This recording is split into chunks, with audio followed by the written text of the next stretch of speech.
You've got all the ideas in your head of what it is that you want to create for your next chapter. Your journal is bursting full of ideas, but without a plan, those ideas are just dreams. They're maybe even wishes. Absolutely nothing is going to happen without an action plan. And that is something none of us wants to have happen. So let's get started. Welcome, everyone. I'm Sharri Harmel. I'm your host for the Extraordinary Women podcast show. And I'm so incredibly happy that you've joined me today. And today we are going to dive into what is step 5 of the 7-step framework from my upcoming book, Designing Your Fabulous Next Chapter. If you want to get on the VIP waitlist, just click below. There's a link for you. But let's dive into this step, because this step is all about creating the plan, designing the plan, the big plan for your next chapter, writing it down and laying it out so that you can actually work the plan. Now, just a tiny little review. In step 1, we did the dream session. We came up with all sorts of ideas, mind maps, you name it, whatever kind of came into our consciousness as a possibility. Then in step 2, you actually prioritized your dreams. You took all that dream information and you decided what was most important to you in your next chapter. In step 3, you completed a vision board with all of those priorities that you created in step 2. At the most, we talked about having 4, and some of you might have 1, 2, 3, but at the most 4. Then in step 4, we looked at the gap between where you are right now and how you want to be living. Because we all have to know, where are we right now? What is going on? What is happening? And in that particular step, we explored new habits, new ways of thinking and living so that you could begin to close that gap a little bit. So really talked about exploring how you are currently living, who you are spending your time with, how you are spending your time, so that you could make the necessary adjustments to get you closer to what it is that you want to create in your life. In step 5, this is the time where you put all your dreams into a plan. Remember that phrase? We've all heard it. The dreams without plans are just wishes. I don't want that to happen to any of you or myself for that matter. And I know for myself, and I bet this is true for you also, we have to make concrete plans. Otherwise, we could be sitting somewhere 10 years from now, having a lovely time, but wondering, where did the last decade go? What happened to all the dreams that showed up on my vision board and all the feelings that I wanted to feel that I wrote in my journal, but I did nothing. I did nothing to move me closer to making any of those things happen. Well, this step is all about making sure that doesn't happen. And for those of you that are sitting there saying, oh, that's great, Sharri, but my little plan just isn't all that important. I'm not going to change the world. But you are. The world around you truly will change as you change. And I want to put out there that this stage of your life is just as important as any of your previous chapters. In fact, this chapter of your life is much like when we were all in high school, ready to graduate and thinking about, what college do I want to go to? What will I be studying? What kinds of careers might I have? What's life going to be like outside of my parents' home, right? It was such an exciting time period because everything about our life was changing. Well, I have a feeling that that is true for this chapter of our lives also. So don't let yourself discount this chapter as something less than any of your other life chapters. There's a book out there that's getting a good bit of hype. I haven't spent a whole lot of time reading it yet, but I absolutely love the title. And the title is Learning to Love Your Midlife. Honestly, Isn't that what we should all be doing? And when you hear that word midlife, I want you to take away the idea that it truly is analytical and you're halfway between birth and death. That's not what midlife means today. Midlife is more of a phase. It's almost a kind of a way of thinking. And that means that midlife, and that book in particular, Learning to Love Your Midlife, can include anyone between the ages of, say, 40 and even 90. How fun. So let's get busy. Okay. Now, you're probably asking yourself, how am I going to take my vision board dreams and create a plan from the vision board? Don't I just stare at the vision board every day and go through my positive affirmations and things will start to happen? Yes, all of that is important, but we need a plan. Absolutely. A daily plan too. And I'm going to go through an example for you that I think will help you to get a little clearer about what is going to be in the plan. Let's just say one of our categories is that you want to become fit and healthy.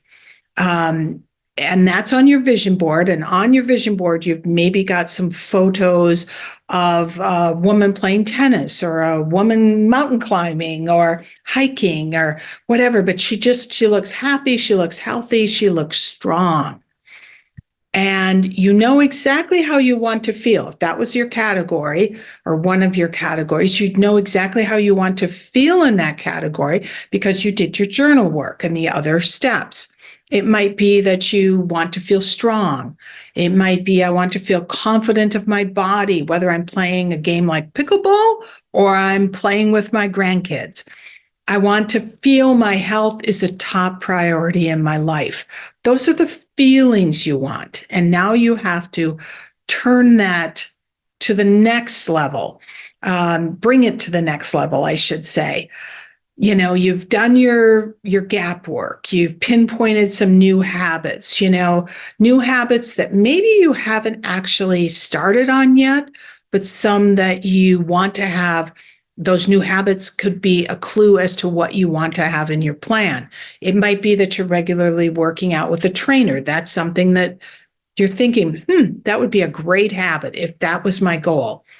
Might be group fitness classes, because that combines both fitness, fun, and friends, I call it. Maybe you actually have a strength training class that you're doing with a partner.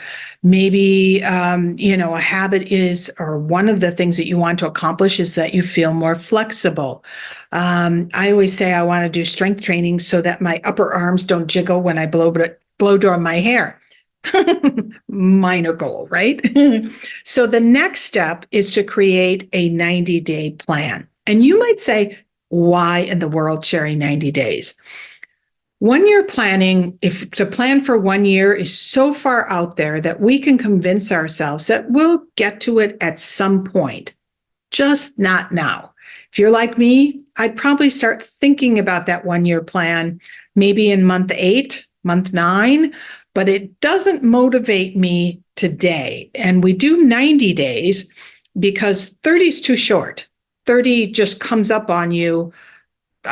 We all say time seems to be moving faster and faster, and 30 days is too short. And it doesn't give you enough time to see kind of how you might want to adjust over the next 90-day period. 90 days allows you to really plan for that month, but also to see progress, plan for progress, and help you by planning for progress that actually helps you to stay on track. So given the date today, we're going to plan for April, May, and June.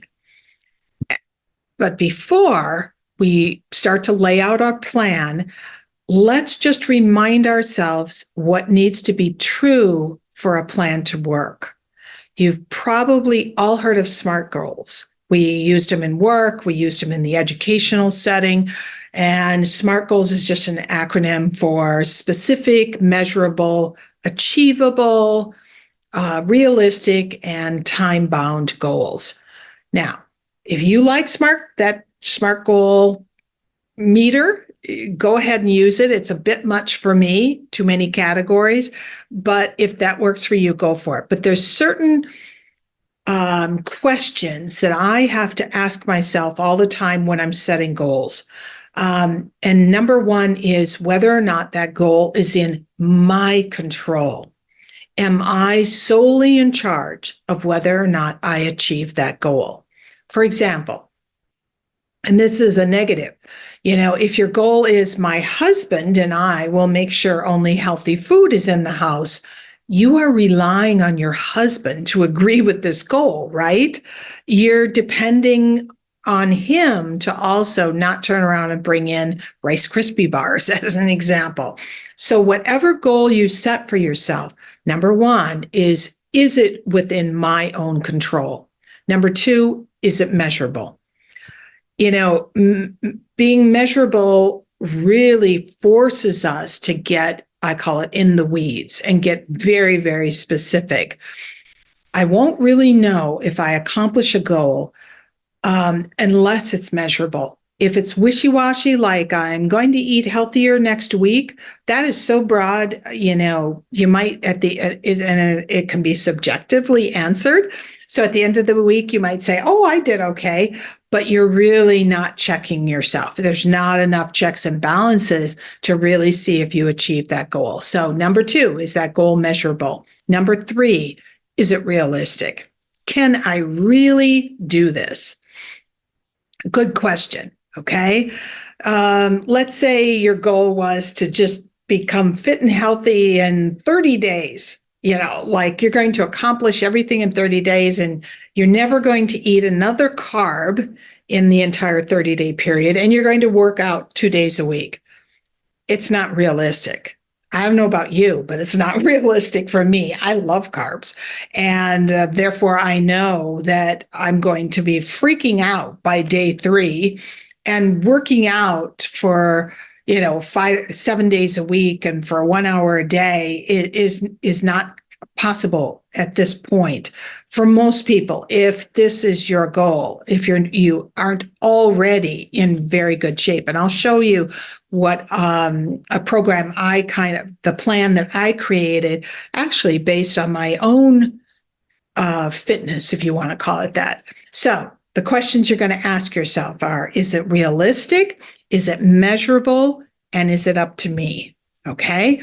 So now I'm going to see if I can get to screen share. That's always questionable. And we're going to go through what this might look like. So here it is. This gives you an idea of what the plan looks like. You can see that I created April, May, and June. These are the 3 months. And, start to write in. So exercise, I'm writing in. I hope you can all see me. Exercise 2 days a week with a trainer, 30 minutes at a time. Very, very specific. Given my personal health and fitness, I know that this is all I can do. I'm using a trainer because I need help, in coming up with a routine, and I need help in how to work the machines. Okay. Now, I have to add a little bit of fun. So I'm going to also put in that I want to explore some sport options. Now, maybe it's swimming. Maybe it's rowing. Maybe it's squash. Maybe it's pickleball. Sports are fun. Absolutely fun. We get to do them with other people. We get to feel a part of something, a part of a community, part of a group. And that's important. It also, to combine a sport with something, I should say the sport combines, the desire to get physically fit or maintain your fitness while doing something that you enjoy doing. So it's going to be a sport that you will love. But let's say in your first month, you're just going to explore options like, where would you go swimming? What kinds of rowing groups are there? Are there squash classes? Are there squash groups? Because I don't know how to, let's say you don't know how to play squash. Where does pickleball go on? Okay, now there might be another one. Let's say you want to drink bone broth. You've heard and read all about bone broth, and you want to drink 1 cup a day. You can see just how incredibly specific I'm getting, right? Makes perfect sense. Now, afternoons, I tend to drink coffee, but I want to go a different direction, let's say. So I'm going to explore mud, which I see all the time advertised on YouTube as an example, or maybe a mushroom addition. I can spell mushroom addition to my afternoon coffee because I've heard that is healthy. Another, I'm going to watch my water. Okay. And another is I want to find an integrative medicine doctor. And I don't really know, I can spell integrative medicine doc, because I want to know more. I want to know, and I'm making this all up, but I want to know more about why is my energy level not as high as it should be? And actually, I'm not making this totally up because I found that I needed to take CoQ10,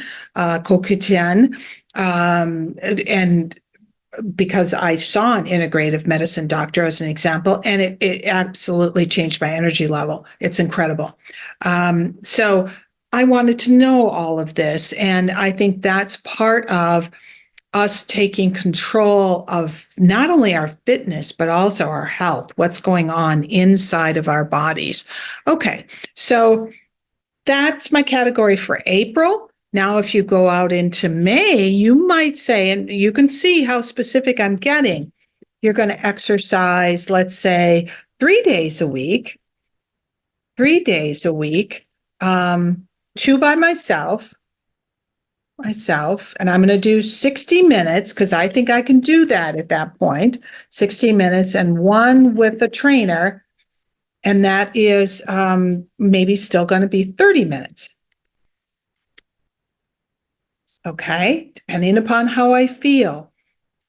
Another might be that I've, checked out all the sports and I'm going to, let's say, I'm going to dive into, let's say, squash. Okay. I'm going to sign up for 1 lesson a week. Or how about we just say 1 lesson? Because I'm testing it. Okay. Step number 6 of the 7-step framework is really about prototyping your plan. And prototyping means test it out because sometimes we need to change things, right? I think the bone broth is still going. I think my mud is still going. The water is still going. And let's say I found a doc, and have appointment scheduled. Okay, so you see how really detailed the plan is and how the plan builds on itself. So for instance, when you get to, June, now you're in the last month of your 90-day plan, you might be doing 3 times a week, and it might be 60 minutes each time. And you might say 1 with trainer because you like to have that accountability. Trainers, I know they're expensive, but the benefit of trainers and the benefit for all of this is that you have accountability. This plan is providing accountability that you might have for yourself, but also to actually place in your plan little accountability helps. So as an example, when you sign up for a fitness class, you you're accountable to that fitness class, right? You need to show up because you signed up, you took a spot, you paid for it. Paying for things often makes us very accountable. A trainer is great one time a week, especially if you're working out 3 times a week, because the trainer keeps you accountable, but also the trainer can assess whether or not you need to move up a little level of intensity or you need to change your exercises. So it's always good to have an expert in on whatever it is that you're trying to accomplish, rather than you being all by yourself solo. Okay, so now I'm going to stop the share. This gives you an idea, though. I took only the health and fitness category, and you can see that it's really specific. And what's also important here, remember those goals: realistic, am I in control of whether or not I achieve this, and is it measurable? All of these are measurable. Watch water is probably the only one, the way I wrote it, that is not measurable. You might want to be more specific. You might want to say 6 of my large water bottles. Be that specific. So it's great to go back and look at your plan and say, is it measurable? Is it realistic? So as an example, realistic. Can I exercise 2 days a week with a trainer for 30 minutes at a time? Is that realistic given my current physical fitness? And is it realistic to bump up to 3 days a week in May, 3 days a week? And you can see now that the time period has also increased. Is that realistic? And if it is, then you know you're on the right track. So those 3 questions are really absolutely wonderful for you to kind of check in with yourself as you create this plan. So I'm going to bump out of the plan, the screen share for the moment, and something for you to think about here is, is there? I'm going to back up. So I just did I did a hypothetical fitness and exercise category. You want to go through this planning process for each of your categories. So if your vision board has 4 categories, you're going to have 4 separate plans laid out for each one of those categories. Don't mesh them or intermix them, just because I think you will find it much more helpful as you kind of assess what's working and what's not working. It doesn't then become super random. Now, the other thing that you really want to take a look at is whether or not there are any specific challenges. And I would put that on your plan. So I think I can take you to that place. As an example, so on my plan for the hypothetical plan for fitness and exercise, I put challenges down below because it's good for us to know what could potentially get in the way. So in April, I'm traveling to Paris. Why could that be a challenge? It's jet lag. It could be no gym. It could be no space in hotel if you stay in a hotel. Different food, etc. Right? That might be your biggest challenge for the month of April. And just for those of you, this is a little side note, jet lag, because as you well know, I travel quite a bit.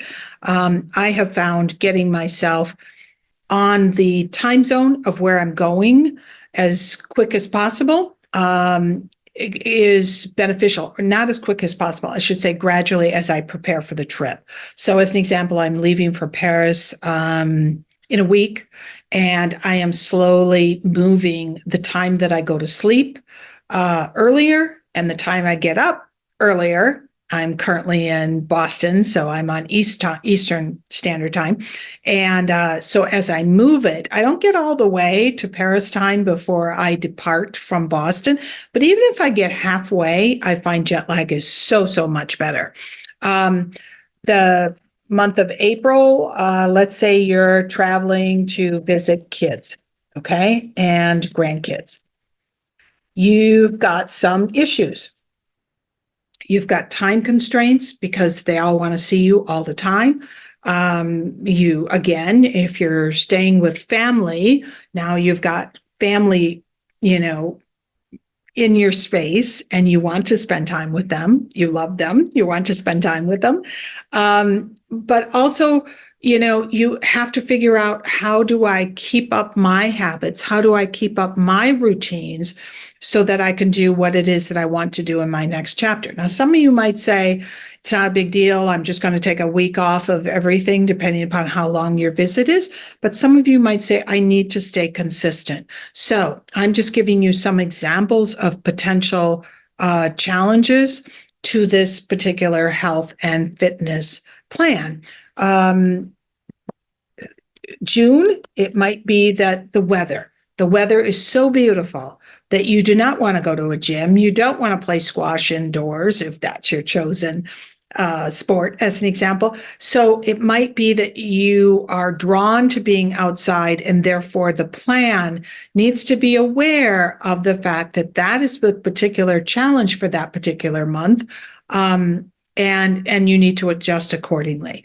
I just used mostly travel experiences and some weather, but there can be that someone's coming to visit you, and that can throw your entire schedule off, as we all well know. Whatever it might be, if you make note of your challenges on your plan, now you can start to prepare for those challenges before you get there, before you're there. And the challenges become part of your plan. It makes it so much easier. And that's a really nice way for you to not beat yourself up, because you're traveling and you struggle with jet lag, and you're not going to want to go out and exercise for 2 days following a trip or whatever. And you can make adjustments however you need to. Now, it's a 90-day plan, so it's in 30-day chunks. And in each 30-day period, so as an example, when you finish April, you will then bump to July and add to the plan so that you start to see the same thing, the same progression of the habits, the same progression towards where it is that you want to be in your next chapter. So at all times, you've got 90 days in front of you. What's really great is that you take a look at your 30 days when you've completed 30 days, and you can see what worked and what didn't. And there's always things that don't work. So then you can make adjustments to your next 30-day plan, as well as, the 60 days in front of that. At all times, though, you've got 90 days to look at, to see, and 30-day increments with very, very detailed plans. So great questions for you to ask yourself if you're struggling with, what is it I want to focus on for my next 90 days? Which of the 4 categories do I want to focus on my vision board? Can I do all 4 categories? Or do I really want to focus in on one? Some of the questions that I think makes me think, and therefore you think probably, the deepest is, which of my dreams will I be most proud of creating? It's a great question. And contrast that with, which of my dreams would I be the most upset if I didn't make it happen? If I was sitting in that cafe, having a cup of tea, and saying, where did the time go? Because I did not work my plan. Now, I would absolutely love to hear your ideas. What is the category that you're working on? How is the plan going? Does the realistic, measurable, and in my control questions work for you? Or are you going into SMART goals?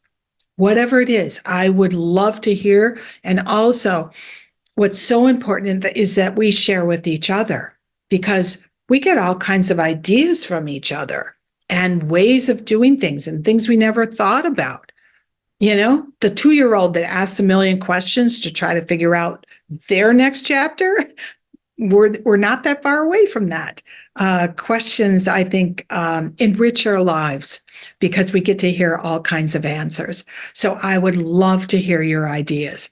And if you feel down or you feel a little bit shaky about what it is that you want, I want you to just imagine yourself as that woman that you want to be, experiencing the next chapter that she created.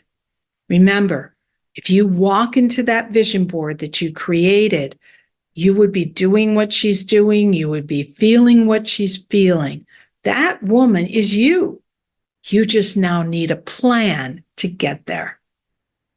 Thank you, everyone, for joining me today. And if you enjoyed this video, give me the thumbs up, and please do subscribe if you haven't already, and share. Talk to me. Give me feedback, because I love hearing from you. Happy planning to everyone. We'll see you soon. A biento.